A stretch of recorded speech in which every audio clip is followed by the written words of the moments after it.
For most of us, this may or may not be a rare sight. Diasporan volunteers donning dust masks, plastering walls, helping build and renovate another home in another Armenian village. But here's what makes this Fuller Center for Housing construction project different. It's being dedicated to the memory of a young diasporan couple killed in a car crash on their way to Tbilisi in May. We did not know Sose and Alan, but we have been so touched and so devastated by their loss that we wanted to put their name on a home where there will be a happy family and there will be love and there will be a future. California natives Alan Yakikyan and his bride Sose Tovmasyan got married in Armenia last August, and they moved to Yerevan earlier this year. They did what a lot of us only talk about or only dream about, and they did it with love, they did it with joy, and they did it out of complete sincerity and a genuine desire to be here. Sose's brother Vace met with volunteers today in the Manukyan home in the village of Idind, 25 miles west of Yerevan.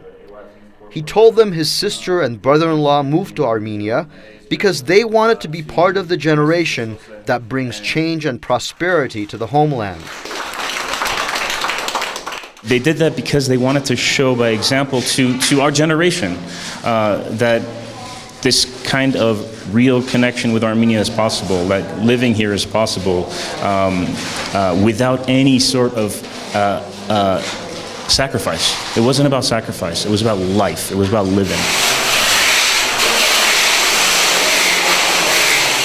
In addition to the Manukyan house being built and dedicated to the memory of Alan and Sose, Fuller House has done 250 similar projects all around Armenia thanks to the volunteer efforts of folks from the U.S. and other parts of the world. We have a lot of young people and old people, old-timers like me and youngsters, and it makes for a great mix. And there are 2 non-Armenians in the group that came from North Carolina. The rest of them are not only Armenian, most of them speak Armenian, which is unusual for one of my groups. Leo Manuelian is a civil engineer from New Jersey, and he has led 10 teams of volunteers from the U.S. He has put his own wife to work over the past 4 years, and she shares his passion. And in order for me to have a homeland to visit, I need to help them so they can stay here. And the more homes we build, the more people get to stay. Also spending their summer break helping the Manukyans this year are the Beylerian sisters. They say they're following their grandparents' footsteps. We really love it here and love talking to the people and seeing how happy they are that we've come to help them. Because our heart is behind it and it just keeps driving us. I mean, we're doing it for the good of the people, so. Economically disadvantaged villagers with dire housing needs are asked to apply for no-interest mortgages from the Fuller Center for Housing. If they meet criteria like willingness to work with volunteer builders, and to pay back the average $11,000 loans at a $30 a month rate, that's when the work begins.